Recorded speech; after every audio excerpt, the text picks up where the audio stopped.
You know, I'm watching the journey of President Trump as he's going into China, and I don't think anybody's really catching the story here. He's the master of branding. So he's negotiating his way into the Asian Pacific Rim there. He's going right into the back door of China, right? And if you look at where China is on a map, and you go down, there's Cambodia and Vietnam and Thailand and Malaysia and Indonesia. And what's he doing? He's doing a deal with Malaysia, and he's doing a dance there with those guys. Then he goes in and signs a treaty, a peace treaty. He's negotiated. Now, he could have done this earlier, but he's doing it on his way to Beijing. And what's he saying? He's saying that I, Donald Trump, am in your backyard. You plan on waging economic and various other strangle efforts, de-dollarizing the United States, crashing our economy. I get your game, but understand something. I'm Donald Trump, and I'm right in your backyard. And up there's Thailand, or up there's Taiwan, and he's not talking about it because the last thing he wants to do is have another Ukraine problem. But he also knows that they're hypersensitive about hemispheric domination in the Asian Pacific Rim. And Trump's saying, I'm here, buddy, and I'm beating the drums. I'm now focusing on doing rare earth minerals. You own 75% of the rare earth mineral distribution in the world. I'm aware of it now. I'm signing up every contract. And then he says something while he's on the Air Force One. He says, we're very quickly going to be free when it comes to rare earth minerals. Why is he saying that?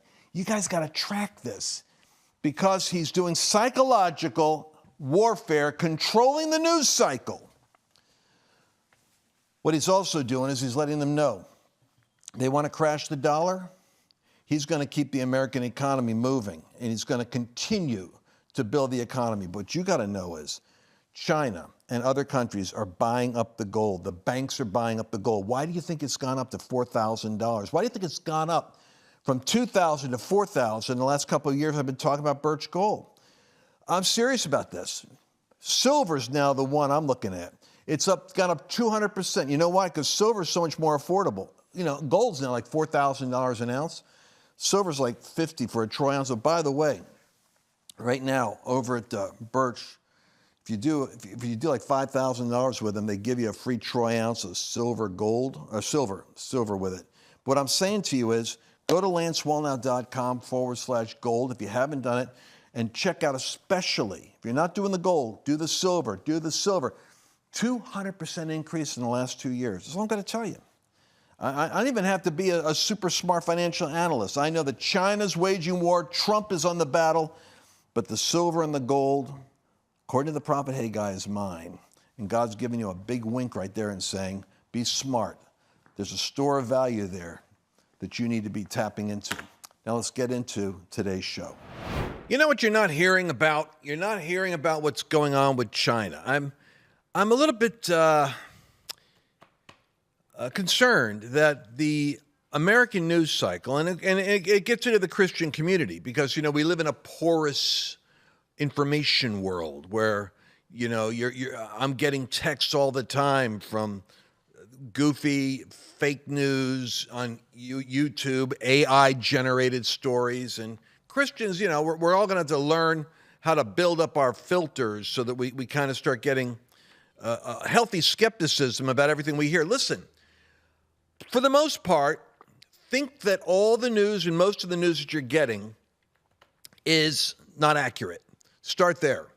And then you develop, like, I get these back channels in Substack. I got certain people that I have like a Rush Limbaugh gift for discerning what's the real politics of what's happening here. And they give me that information. One of those is a Substack done by a guy who has a thing called Coffee in COVID. Started writing it during the COVID days, but the guy's, I think he's a Christian, because he's highly prophetic, and and connects the dots in an interesting way. Seth Ketchell's another guy who does the polling, gives you the inside politics, and it's so important that lately I'm saying, I don't have a newspaper here. I'm going to get one here in the future.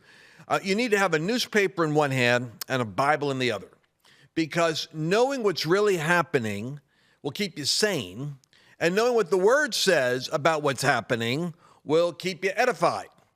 And so let's start with Trump's trip to China. China should be the #1 story that we have. It's interesting to me that this New York mayor, who is the Marxist communist, who's merging the telegenic qualities of an AOC with the Muslim pro-Islam, vibe, which is going to be your ultimate antichrist vibe in the Middle East. You'll see it. You watch what I said. You'll have that figure rising up. And your Jewish people who are mixed up as to how to vote, but sorry to say, a high number of Jewish Democrats are dumb enough to vote for the Marxist Muslim guy that is going to unleash probably a wave of weird incidents that will happen to the 1 million Orthodox Jews in Brooklyn who will vote Republican. And so you'll see them singled out with some Sharia-like antics. But I'm just saying, the communist thing in China, the emergence of the dragon, is only being held back by the sovereignty and mercy of God, utilizing Donald Trump in the United States as a bulldozer, as I've told you for years, to push back on the agenda of hell, both in the United States. 600 awards were taken from females and given to boys dressed as girls in transgender athletic competitions over the last, 3 years. So you got that. I'm just giving you one sample. You've got the whole DEI thing on the college campuses where the ratio is like 20-1 to 30-1. Marxist, progressive, angry, hate America Democrats for every one Republican conservative. And the government's funding those universities. That's the part that just burns my bridges. But Trump is pushing back on all. He's creating the most powerful counter-revolution against the Marxist takeover, the statue toppling, knee-taking at the NFL, BLM on the pitcher's mound.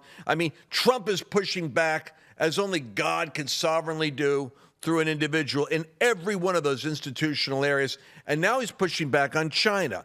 China and the mayor race in New York are connected because Mondavi is the socialist language of the communist influence in the United States.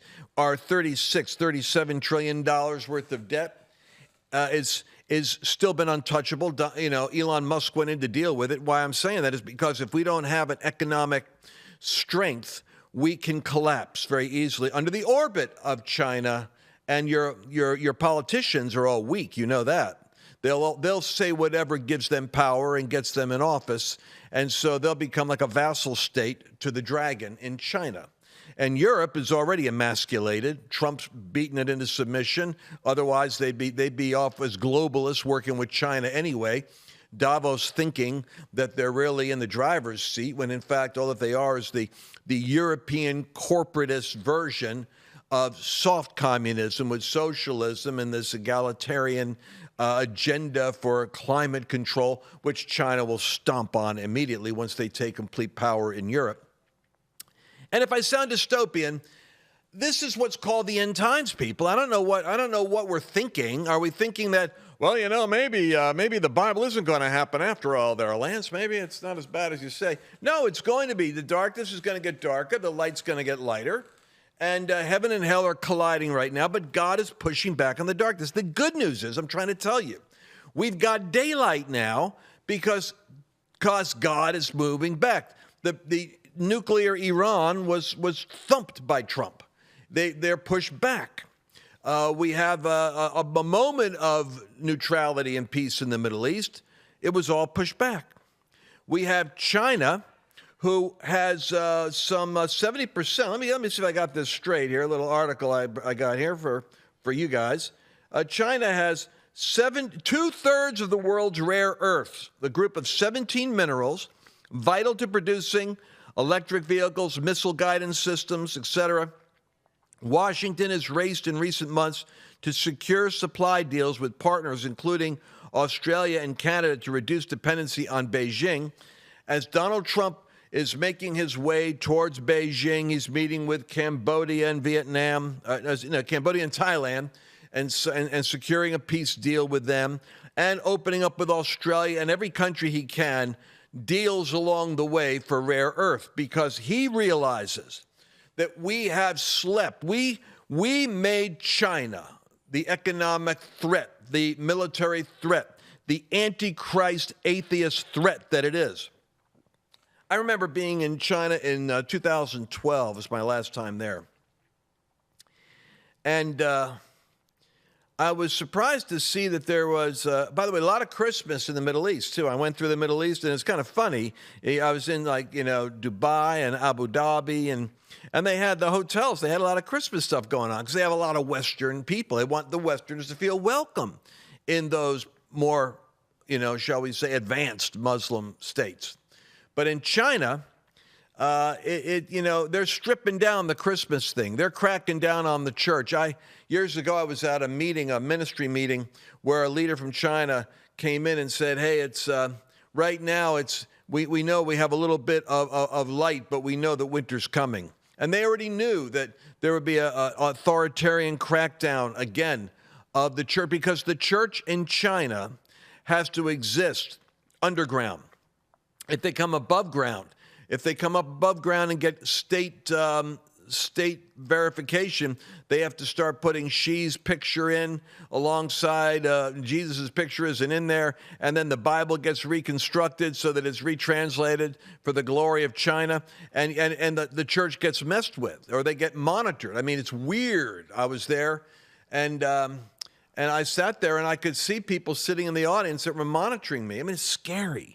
And you guys don't know this. You see, if you're not a Christian, then you don't know what it's like to live in the pre-tribulation zone, which is when you have plainclothes people taking pictures of you and recording what you're doing, or tracking you on your cell phone and interfering with your emails. It's just, man, I paid $700 more to get out of China one day early, because they shut down the meeting I was at, by the way. And my dear wife, so hilarious, they came up, plainclothes lady came up and said, what are you doing in China? And my wife, so shall we say, trusting, she said, oh, we were here with some Christians, and they just shut down our meetings, and they I don't know what's going on. They keep shutting everything down. The lady goes, they didn't shut you down. That's not true. And then I realized, I'm trying to tell Annabelle, she's working for the underground police here. I mean, that's why she's arguing with you. Annabelle thought she was having a conversation with one of the tourists. Anyway, I'm kind of rambling here because what I want you to catch is China has a lot of Christians, and we pray for China. But China is the existential threat that we should be talking about. But our news cycles in America that'll be on everything else I've got on my desk here, which I'm going to get to, by the way, they're not as important in the great scheme of things as the fact that 2/3 of the world's rare earth minerals, while men slept, Jesus taught, the enemy came and did stuff. American politicians slept. The money people in New York traded your security and jobs in order to make a quick killing, to line their pockets with the big return investment by manufacturing, moving stuff over there, or buying cheap and selling it here. And you could argue all you want about how there's benefits to that. The truth is, we gutted our manufacturing base. Trump saw it and has been on the warpath since 2016 to rebuild it. But we allowed our pharmaceuticals, your blood pressure meds, you aging baby boomers, everything you've dependent, 70% of it in China, aspirin dependent on China, rare earth minerals, so the navigation technology for your car and for your cell phone and all that stuff dependent on China.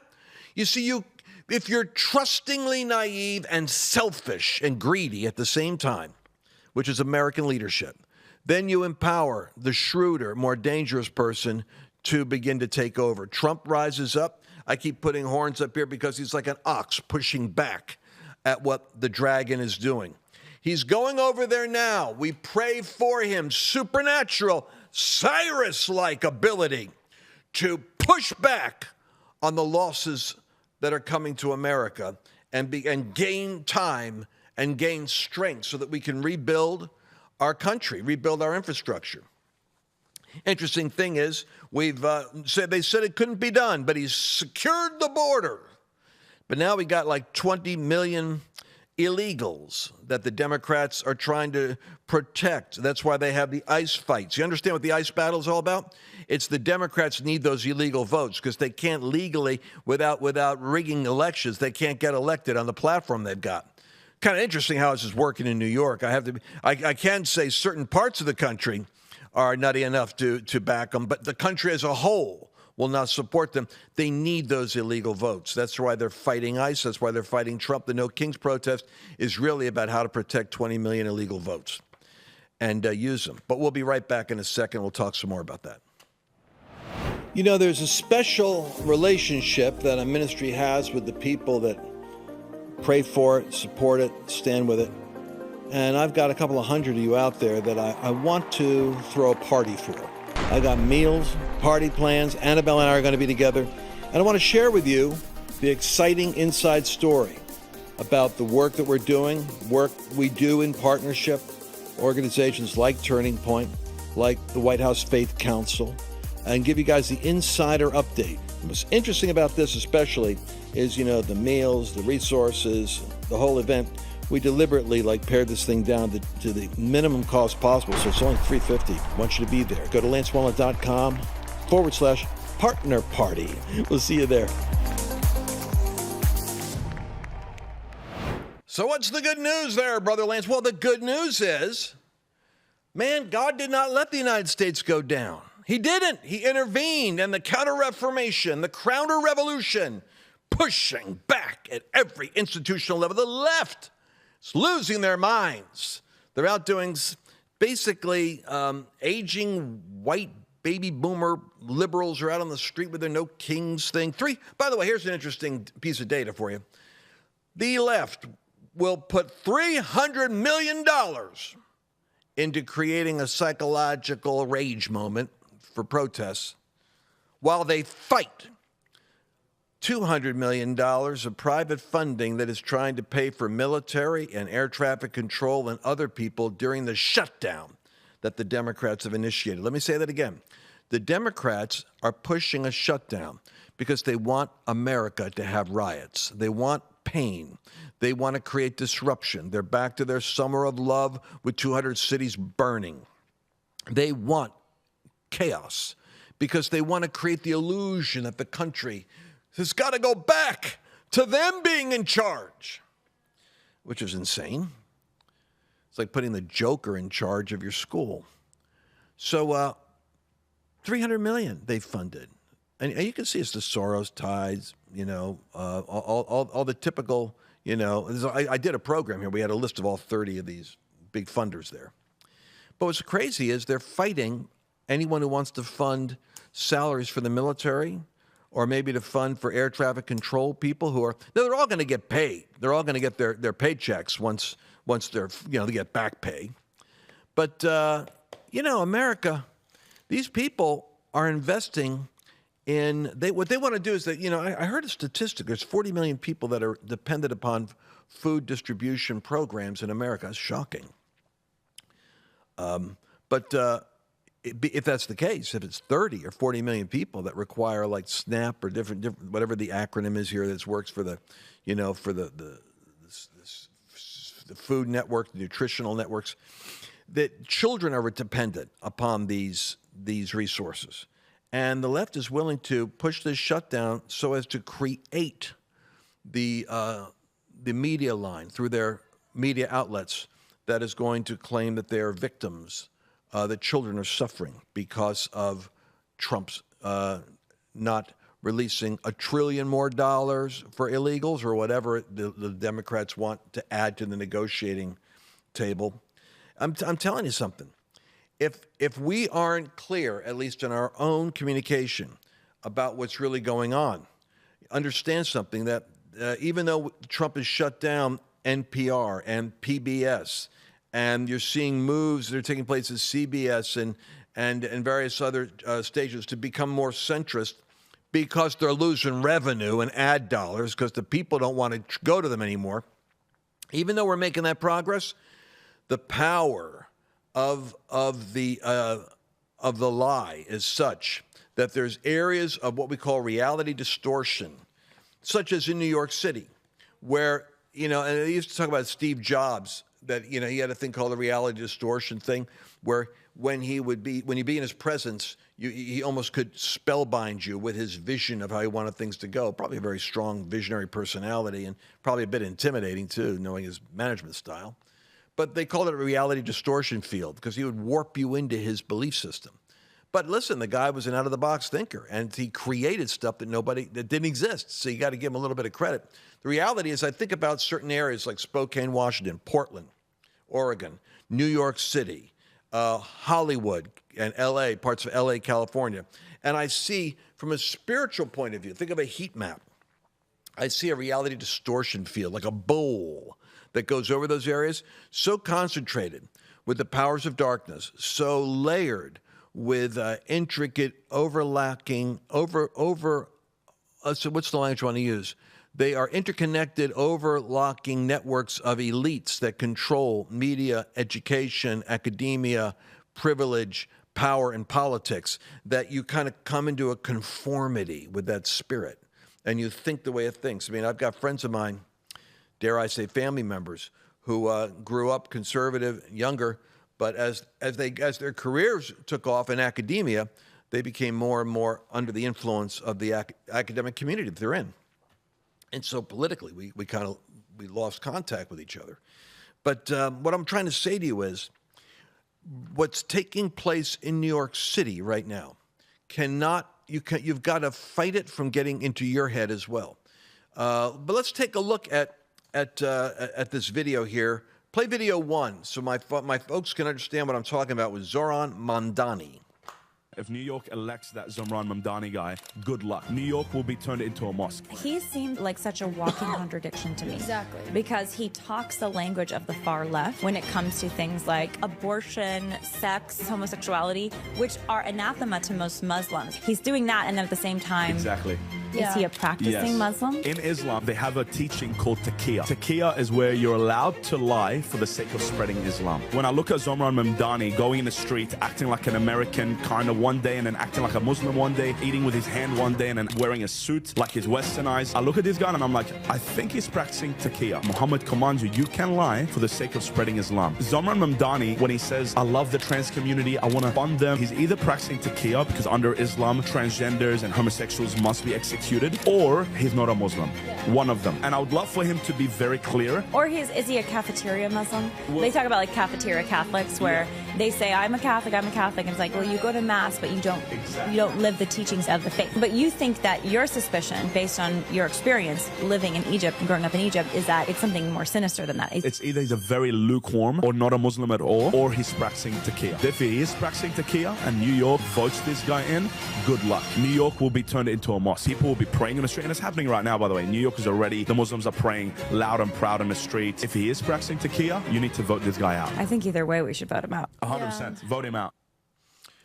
Well, I wonder about that. So it looks to me like by November 4th, Election Day, he's already, looks like he's winning. And so, we got, we have two other guys, Cuomo and the guy who's, what's his name, Chris, who's running against him. And he's got like 12 or 13% of the vote. What's he called? As the Angels or something like that, or these used to head up that organization, which would be guys that would be doing, intervention with a red cap on their head and trying to protect the people. The Curtis Slua, right? Anyway, the New York voters look like they're going to embrace Democrat socialism because AOC and Bernie Sanders went down there with their delirious, stop the billionaires thing, which is ironic because of all the power and the money that they collect from billionaires to do what they do. But I want you to see how this goes. In 2 Timothy chapter 3, the Bible says that just as Jannes and Jambres, verse 8, opposed Moses, so these men also opposed the truth. Men of depraved minds rejected in regard to the faith.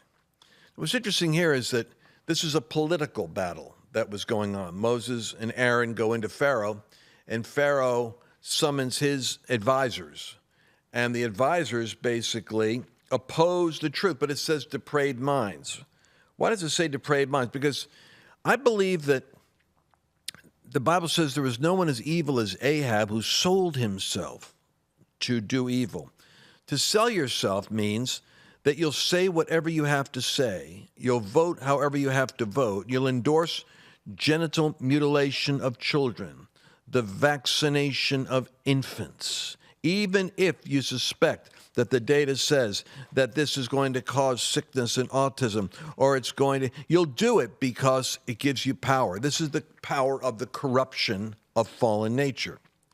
So then the Bible says it very clearly that, that the word says that evil men and impostors will proceed from bad to worse, deceiving you and even being deceived themselves. However, you continue in the things you've learned.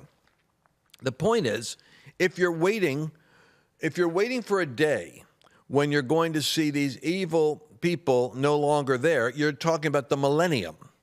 Up until that point, you've got to brace yourself, Bessie, because it says here, evil people are going to wax worse and worse. You saw Swalwell, that guy. I don't know how these guys get elected, but it's a reality distortion field in their counties where they're elected to Congress.